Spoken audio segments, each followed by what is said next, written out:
사우디 한복판에서 한국 이름이 기적의 상징이 된 이유 들어보셨나요? 삼성물산 구조대장 장우석, 그리고 한국 의료팀이 만들어낸 생명의 통로. 이 이야기는 기술이 아닌 사람을 중심에 둔 이야기입니다. 이들의 용기에 공감하신다면 좋아요와 댓글로 응원해주세요. 안녕하세요. 저는 사우디에 살고 있는 자이드 아라산입니다. 저는 리야드 국립중앙병원에서 재난 대응을 전문으로 하는 중환자 치료 의사입니다. 제 인생은 언제나 정밀함, 과학, 그리고 철저한 준비 위에 세워져 있었죠. 저는 데이터를 믿습니다. 프로토콜을 믿고 수없이 검증된 시스템을 신뢰하며 살아왔습니다. 그 방식으로 저는 수많은 생명을 살려왔고, 그렇게 제 정신도 지켜낼 수 있었죠. 어릴 적 저희 부모님은 안타까운 교통사고로 돌아가셨습니다. 그 이후로 저와 제 동생 하산은 서로에게 의지하며 살아왔습니다. 저는 그 상실의 고통을 안고 의사의 길을 택했고, 하산은 집안 안전을 전문으로 하는 엔지니어가 되었죠. 각자 다른 방식으로 상처를 껴안고 다른 방식으로 극복하려 애썼던 겁니다. 몇 달 전 드물게 찾아온 조용한 저녁 식사 자리에서 하산이 뜻밖의 이야기를 꺼냈습니다. 삼성물산이라는 한국 건설회사가 우리나라의 핵심 프로젝트인 리야드 메트로 건설을 주도하고 있고, 지금 신규 엔지니어, 연수생을 모집 중이라는 겁니다. 하산은 그곳에 지원하고 싶다고 했죠. 저는 말없이 그를 바라봤습니다. 한국. 사막 한가운데 지하철을 짓는 일을 한국 회사가 맡고 있다고. 그건 솔직히 비현실적인 이야기처럼 들렸죠. 겉으론 아무 말하지 않았지만 속마음은 이미 회의로 가득했습니다. 하지만 하산은 곧바로 눈치챘습니다. 그는 말했어요. 그 한국팀이 전체 시공사 중 가장 낮은 사고율을 기록하고 있다고요. 예측 모델, 첨단 안전 시뮬레이션, 그리고 모듈형 지지 구조 시스템을 어떻게 도입했는지도 설명했죠. 그 눈엔 진심 어린 존경심이 담겨 있었습니다. 하지만 저는 쉽게 납득되지 않았습니다. 생명을 책임지는 직업을 가진 입장에서 의심을 쉽게 지울 수는 없었거든요. 산과 온대 기후에 익숙한 한국 기술자들이 우리 사막의 변덕스러운 집안, 예측 불가능한 모래바람, 극단적인 폭염을 제대로 이해할 수 있을까? 솔직히 말하자면 저는 한국에 대해 아는 게 거의 없었습니다. 제게 한국은 전자제품, 세련된 자동차, 빠른 인터넷의 나라였지, 사막을 다루는 건설 기술의 나라로는 떠오르지 않았거든요. 그래서 걱정을 털어놨습니다. 하산은 묵묵히 제 말을 들었고, 그러고는 조심스럽게 자신의 생각을 말했죠. 이건 단지 건설 기술이 아니라 배워야 할 철학이라고요. 그곳에서 진짜 엔지니어링을 배우고 싶다고 말했습니다. 저는 그의 꿈을 꺾고 싶지 않았습니다. 그래서 결국 허락했죠. 다만 걱정은 여전히 남아있었습니다. 그리고 곧 하산은 삼성물산이 맡고 있는 리야드 메트로 구간의 지하 굴착팀에 합류했습니다. 매일 아침 그는 안전장비를 착용하고 자신감에 찬 얼굴로 현장에 나섰고, 저녁이면 병원으로 들러 그날 배운 것들을 들려줬습니다. 그는 말했습니다. 팀 브리핑은 군대처럼 철저하게 진행되고, 한국 엔지니어들은 스트레스 센서를 수시로 점검하고 압력 시스템을 재조정하며 집안의 아주 미세한 움직임까지 예측해낸다고요. 저는 조용히 들었습니다. 하지만 제 안 어딘가엔 여전히 불안이 있었죠.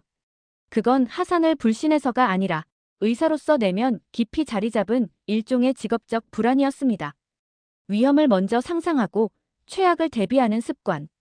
수많은 생명을 살려온 경계심. 그리고 때론 그 경계심조차 생명을 지켜내지 못할 때도 있었으니까요. 병원 창문 너머로 지평선을 찌르듯 솟은 메트로 공사 크레인을 바라보며 생각했습니다. 우리는 지금 미래를 짓고 있는 걸까? 아니면 무모한 도전을 하고 있는 걸까? 제 동생은 혁신을 좇고 있는 걸까?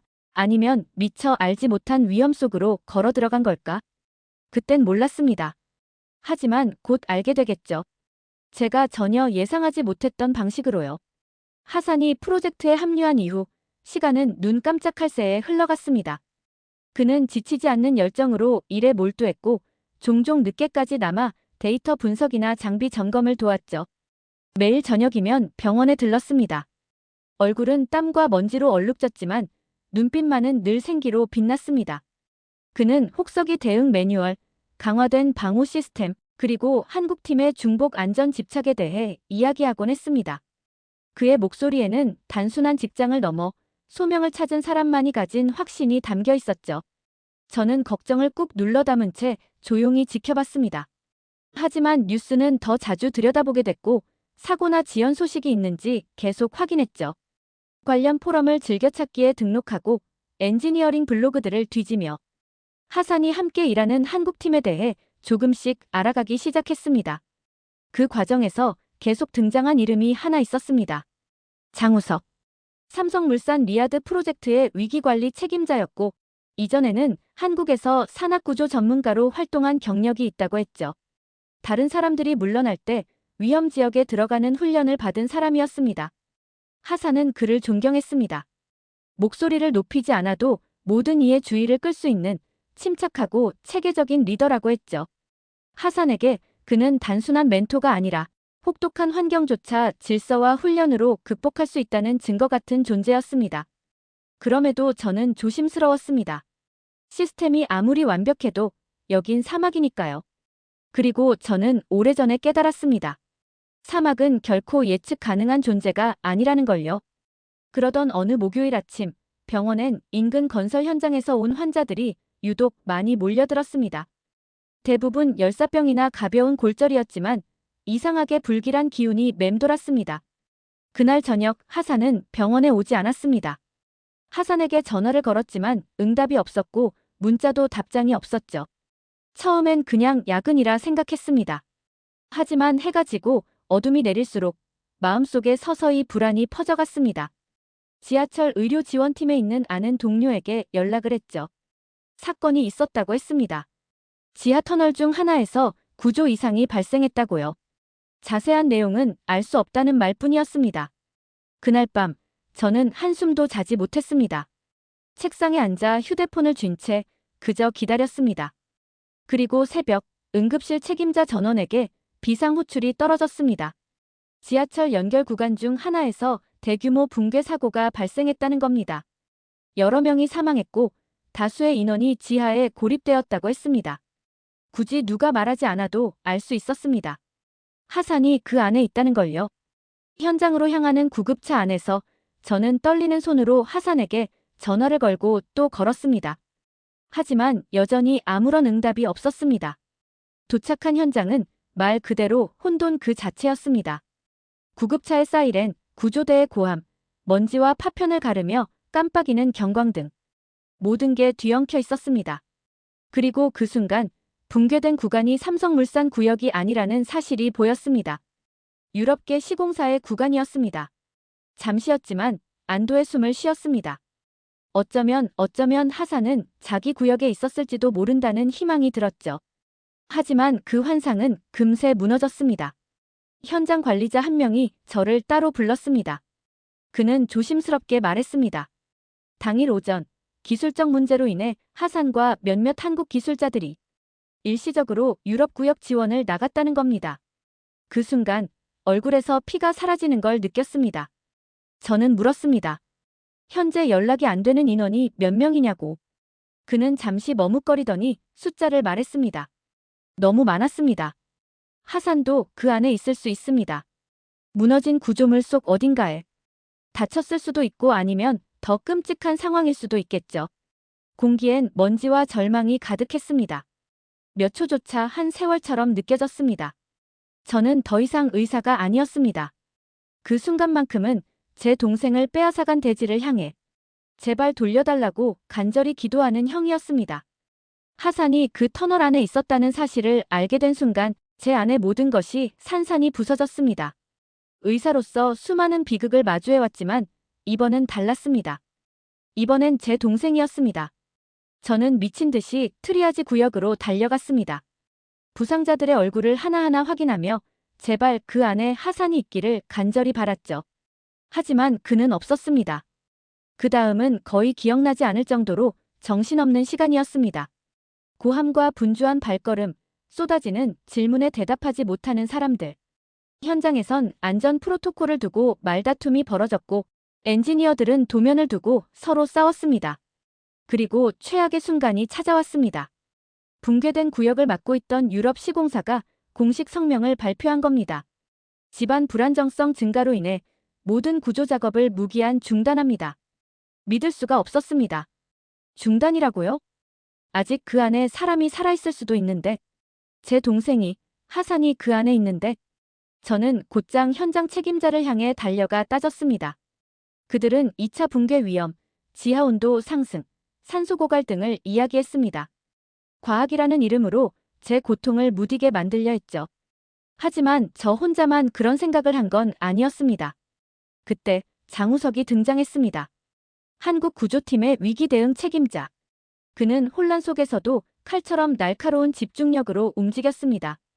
고함을 지르지도 허둥대지도 않았습니다. 그는 조용히 팀을 모아 이동지휘본부로 들어갔습니다. 잠시 후 특수장비들이 속속 트럭에서 내려졌습니다. 열감지 드론, 지진 지형 분석기, 그리고 이동식 지휘 데이터베이스까지. 그들은 말 그대로 상상조차 하지 못한 상황을 대비하고 있었던 겁니다. 다른 현장 관계자들이 책임 소재와 허가 문제로 멈춰 있는 동안 장우석과 그의 팀은 이미 시뮬레이션을 돌리기 시작했습니다. 붕괴 지점을 실시간으로 다양한 변수를 넣어가며 분석하고 있었습니다.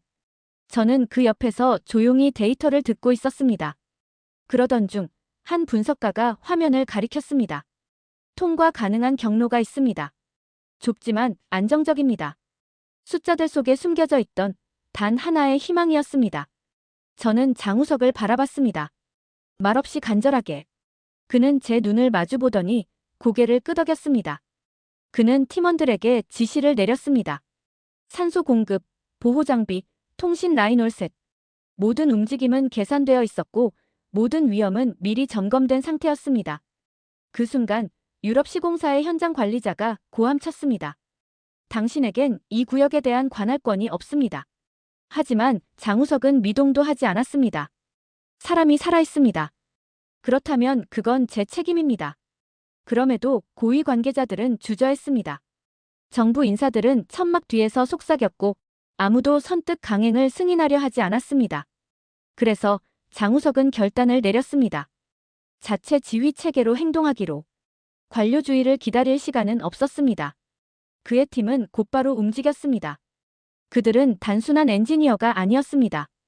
구조작전복을 입은 전문 구조대였습니다. 모든 장비는 목적이 있었고 모든 인원은 역할이 분명했습니다. 먼저 열감지 드론이 투입되었습니다. 붕괴된 샤프트로 날아들어가 모든 틈새를 스캔했습니다. 모두가 숨을 죽이고 모니터를 바라봤습니다. 열 신호가 포착됐습니다. 약 80m 지점의 공동 공간 안에서 모여 있었습니다. 순간 모두가 숨을 내쉬었습니다. 살아있었습니다. 장우석이 돌아서서 말했습니다. 지금 들어갑니다. 한국 의료팀은 트라우마 키트와 휴대용 산소통을 준비했습니다. 저도 본능적으로 따라가려 했지만 제자리는 지상이라는 걸 알았습니다. 구조팀이 출발 준비를 마치자 저는 장우석을 조용히 불러 세웠습니다. 하산이요, 제 동생입니다. 그는 제 어깨에 손을 얹었습니다. 찾아내겠습니다. 모두 데려올 겁니다. 그 순간 저는 믿었습니다. 붕괴 이후 처음으로 진심으로 믿게 됐습니다. 그리고 그들이 먼지와 어둠 속으로 사라질 때 저는 그 자리에 멈춰 섰습니다. 의사와 형이라는 두 역할 사이에서 대지 속에 묻힌 기적을 기다리며 붕괴된 터널의 입구는 마치 잠든 괴물의 입처럼 음산하게 버티고 있었습니다. 장우석이 팀을 이끌고 조심스럽게 전진했습니다. 한 걸음, 한 걸음이 정밀했고 모든 움직임은 마치 무대에서 짜여진 듯 정확했죠. 그 뒤를 따라 엔지니어, 의료진, 탐색 요원들이 열차단 보호복과 산소통을 착용한 채 조심스럽게 움직였습니다. 터널 내부의 온도는 숨막힐 정도였습니다. 한 번 들이쉴 때마다 마치 끓는 천을 들이마시는 듯한 감각이었죠. 불안정한 집안은 발밑에서 미세하게 떨리고 있었습니다. 무전기가 잡음을 내며 울렸습니다. 위험구역 진입. 산소 87%. 시야 확보 어려움. 지상에서는 저는 열감지 드론 화면에 눈을 고정한 채 서 있었습니다. 무전기 너머로 장우석의 목소리가 들려왔습니다. 공동 구간에 접근 중입니다. 시간이 마치 멈춘 듯 흘러갔습니다. 모퉁이 하나를 돌 때마다 그것은 믿음의 도약 같았죠. 그리고 마침내 움직임이 들어온 화면의 모습이 포착됐습니다. 움직임은 거의 없었지만 열 신호는 분명했습니다. 구조팀이 속도를 냈습니다. 그들은 마침내 붕괴된 구역에 도달했죠. 뒤틀린 철골과 금이 간 콘크리트가 엉켜있는 날카롭고 불안한 공간이었습니다. 그 안에 몇몇 작업자들이 웅크린 채 있었습니다. 일부는 의식이 있었지만 겨우 버티고 있었고 다른 이들은 의식은 없지만 호흡은 유지되고 있었습니다. 그리고 그중 다른 사람을 몸으로 감싸 안은 채 누워있던 한 사람. 하산이었습니다. 장우석은 그 옆에 무릎을 꿇고 생명 신호를 확인했습니다. 무의식 상태. 외상 없음. 맥박 약함. 호흡 미약. 그는 의료팀에 신호를 보냈고 구조팀은 즉시 기도 확보, 수액 투여, 바이탈 모니터링에 들어갔습니다. 장우석이 무전기에 대고 말했습니다. 생존자 발견. 하산 아라산. 상태 위중. 제 동생의 이름이 들리는 순간 제 몸은 굳어버렸습니다. 무릎에 힘이 풀려 주저앉을 뻔했지만 감정에 빠져있을 시간은 없었습니다. 구조팀은 즉시 탈출 준비에 들어갔습니다. 구조 기술자들은 공동 공간에 팽창식 지지대를 설치하며 구조를 보강했고 드론의 열지도를 기반으로 추가 붕괴가 발생하지 않도록 조심스럽게 작업을 이어갔습니다. 하산은 움직이지 못한 시간이 길었기에 의료진은 그를 마지막으로 후송하기로 했습니다. 갑작스러운 이동은 심정지를 유발할 수 있었기 때문이었죠. 마침내 들것에 옮기기 시작하던 순간 경보음이 울렸습니다. 하산의 심박수가 급격히 떨어진 겁니다. 심정지입니다. 누군가 외쳤습니다. 즉시 가슴 압박이 시작됐고 제 세동기가 부착됐습니다. 제 가슴도 함께 무너져 내리는 것 같았습니다. 설마 이렇게 끝나는 걸까요? 세 번째 충격 만에 모니터에 미세한 파동이 일었습니다. 삐하는 소리와 함께 깜빡이는 생명 신호. 맥박 잡았습니다. 지휘 텐트 안에서 환호가 터졌습니다. 하지만 아직 끝난 게 아니었습니다. 장우석 팀은 마지막까지 절차를 지켰습니다. 단 하나의 잘못된 발걸음이 모든 노력을 무너뜨릴 수 있었으니까요. 지상에선 의료 후송팀이 대기 중이었습니다. 저는 입구 쪽으로 달려갔습니다. 그리고 들것에 실려 올라오는 하산을 봤습니다. 그의 얼굴은 창백했고 온몸은 축 늘어져 있었지만 가슴은 천천히 오르내리고 있었습니다. 그는 살아있었습니다. 마지막으로 터널에서 올라온 사람은 장우석이었습니다. 먼지로 덮인 그의 보호복, 지쳐 보이는 눈. 하지만 그 안에는 결단력과 신념이 살아있었습니다. 그는 조용히 고개를 끄덕였습니다. 끝까지 버텼습니다. 자랑스러워하셔도 됩니다. 저는 아무 말도 하지 못했습니다. 그저 그의 손을 꽉 잡았습니다. 그 순간 저는 더 이상 의사가 아니었습니다. 그저 동생을 다시 품에 안은 형이었습니다. 감사함으로 가득 찬 말로 다 표현할 수 없는 순간이었습니다. 그리고 처음으로 저는 한국 구조팀을 의심이 아닌 경외심으로 바라봤습니다. 리야드의 거리를 가르며 구급차가 전속력으로 달렸습니다. 하산은 여전히 의식이 없는 상태였고 기계가 그의 숨을 대신 쉬어주고 있었죠. 저는 그의 곁에 앉아 모든 모니터를 바라보며 하나하나의 신호를 놓치지 않으려 애썼습니다. 그는 살아있었지만 너무나도 위태로운 상태였습니다. 병원에 도착했을 때 한국 의료팀은 하산의 곁을 떠나지 않았습니다. 2명의 외상 전문의가 저희 응급실 의료진과 협력해 치료에 참여했고 절차를 공유하며 장비를 점검했습니다. 압박 속에서도 침착함을 잃지 않는 그들의 모습은 정말 놀라웠습니다. 그들의 모든 움직임은 계산되어 있었고 효율적이었으며 하나하나에 분명한 목적이 있었습니다.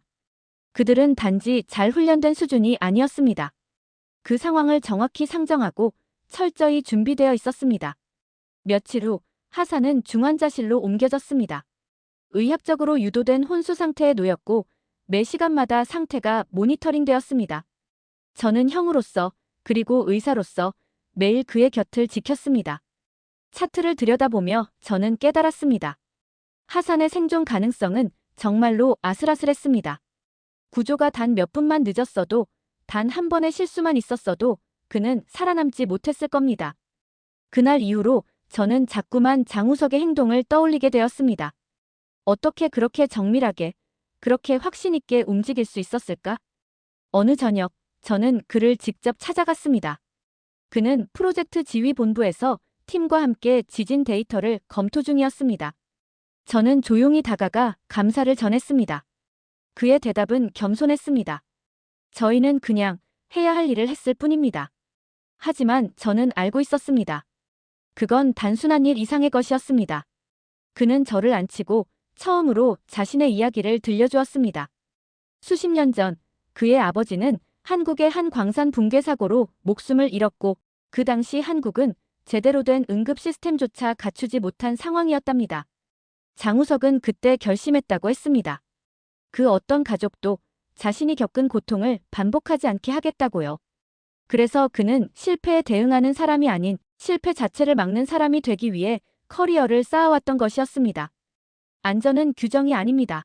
그가 말했습니다. 그건 책임입니다. 저는 깊은 감동을 받았습니다.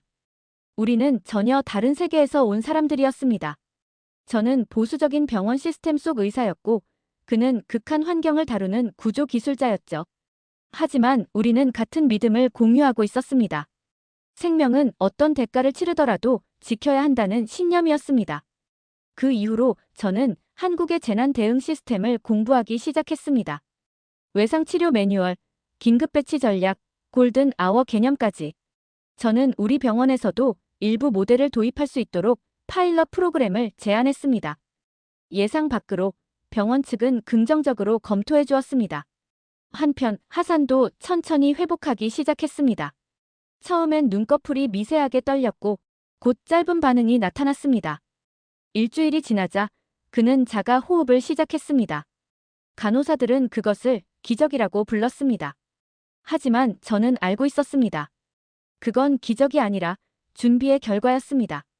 어느 날 오후 하산이 저를 바라보며 물었습니다. 무슨 일이 있었던 거야? 저는 모든 걸 이야기해줬습니다. 그는 잠시 말이 없었습니다. 그러더니 희미하게 웃으며 속삭였습니다. 올 줄 알았어. 그 한마디에 저는 무너져 내릴 뻔했습니다. 의식조차 없던 그가 구조팀이 자신을 찾아올 거라고 믿고 있었다니요. 며칠 뒤 장우석과 엔지니어들이 병실을 찾았습니다. 그들은 어떤 보상을 바라는 것도 주목을 원한 것도 아니었습니다. 그저 하산이 괜찮은지 보고 싶었을 뿐이었죠. 극적인 재회는 아니었습니다. 그저 조용한 고개 끄덕임, 짧은 웃음, 그리고 깊은 존중만이 오갔습니다. 그 후 하산은 말했습니다. 그는 이제 안전 시스템을 공부하고 싶다고 했습니다. 누구도 자신처럼 고통을 겪게 하고 싶지 않다고요. 이제는 단지 높은 건물을 짓는 것이 아니라 사람을 지켜주는 구조를 설계하고 싶다고 했습니다. 그의 트라우마는 새로운 목적을 만들어냈습니다. 그리고 저에게는 의심이 경외로 바뀌었습니다. 이제 저는 한국 구조팀을 더 이상 외국인 기술자로 보지 않습니다. 그들은 헬멧을 쓴 수호자들이었습니다. 그들의 기술이 제 동생을 살렸지만 그들의 인간미는 저를 바꾸어 놓았습니다. 몇 주 후 제 사무실로 한 통의 봉투가 도착했습니다. 그 안에는 초대장이 들어있었습니다. 리야드 메트로의 신규 노선 개통식에 참석해달라는 공식 요청이었죠. 의사 자격도 정부 대표로서도 아닌 그 터널의 진짜 의미를 직접 목격한 시민으로서 초대받은 자리였습니다. 행사 당일 하늘은 맑았고 공기는 평소보다 놀라울 만큼 선선했습니다. 거리엔 현수막이 걸렸고 카메라 플래시가 번쩍였으며 전 세계에서 온 귀빈들로 행사장은 가득 찼습니다. 저는 하산의 곁에 마련된 좌석으로 안내받았습니다. 아직 회복 중이긴 했지만 참석할 만큼은 건강을 되찾은 상태였습니다. 그는 어딘가 달라 보였습니다. 죽음을 가까이에서 마주한 사람이 그러하듯 더 단단하고 더 깊은 무언가에 뿌리를 내린 듯한 눈빛이었죠. 행사 연설이 시작되자 저의 시선은 자연스럽게 객석을 훑었습니다. 그리고 그 끝에서 장우석과 그의 팀을 발견했습니다. 그들은 정장을 입지 않았습니다. 익숙한, 실용적이고 다른 작업복 차림 그대로였습니다. 첫 번째 열차가 역사로 들어올 때 환호성은 벽을 흔들 만큼 컸습니다. 하지만 저를 가장 깊이 움직인 건 기술도 디자인도 아닌 그 뒤에 이어진 짧은 헌정 영상이었습니다. 거대한 스크린엔 구조작업 당시의 장면이 재생됐습니다. 드론 열감지 영상, 지휘본부의 긴장감, 그리고 하산의 맥박이 되살아나는 그 순간까지. 객석은 숨죽인 채 영상을 지켜봤습니다. 그리고 화면에 문구가 떴습니다. 단순한 터널이 아니라 생명의 길을 만든 이들에게. 곧이어 객석 전체가 일어나 기립박수를 보냈습니다. 하지만 장우석과 그의 팀은 조용히 고개를 끄덕일 뿐이었습니다. 그들에게 이건 결코 인정받기 위한 일이 아니었으니까요. 행사 후 저와 하산은 중앙역을 둘러보았습니다. 한쪽 구석에는 구조 작업을 기념하는 작은 전시 공간이 마련되어 있었죠. 사진들, 3D 모델링, 붕괴된 지지 구조물의 잔해들까지. 그리고 구조에 참여한 이들의 이름이 새겨진 명판이 있었습니다. 하산의 이름은 생존자란 항목 아래 있었고 장우석의 이름은 리더 아래에 있었습니다. 근처에서 초등학생 아이들 무리가 전시물을 가리키고 있었습니다. 한 아이가 속삭이듯 말했습니다. 여기서 한국팀이 사람들을 구했대. 저는 미소를 지었습니다. 이건 단순한 기억이 아니었습니다. 이제는 이 도시의 이야기가 된 것이었습니다. 그 후 몇 주 동안 하산은 해외 안전공학 장학 프로그램에 지원했습니다. 그가 작성한 에세이 제목은 알 수 없는 위험을 위한 설계. 저는 다시 병원 업무에 복귀했지만 무언가 근본적으로 달라졌다는 걸 느낄 수 있었습니다. 저희 응급실은 이제 한국식 프로토콜을 기반으로 훈련을 실시하고 있었고 해외 구조팀과의 협업 교육도 본격적으로 시작되었죠. 어느 날 밤 하산과 저는 나란히 메트로에 앉아 있었습니다. 그는 창밖을 바라보며 말했습니다. 참 아이러니하지. 날 거의 죽일 뻔한 곳이 이젠 학교 데려다주는 길이 됐네. 저는 조용히 웃으며 답했습니다. 터널이란 게 원래 그래. 빛을 만나기 전이 제일 어두우니까. 열차는 앞으로 나아갔습니다. 우리가 사랑하는 도시의 지하를 용기와 정성으로 만들어진 선로 위를 달리며 그리고 그 순간 우리 안에서도 또 하나의 새로운 여정이 시작되고 있었습니다. 오늘의 사연은 여기까지입니다. 느낀 점이나 여러분의 이야기를 댓글로 남겨주세요. 구독과 좋아요 감사합니다. 이상 감동토끼였습니다. 행복한 하루 보내세요.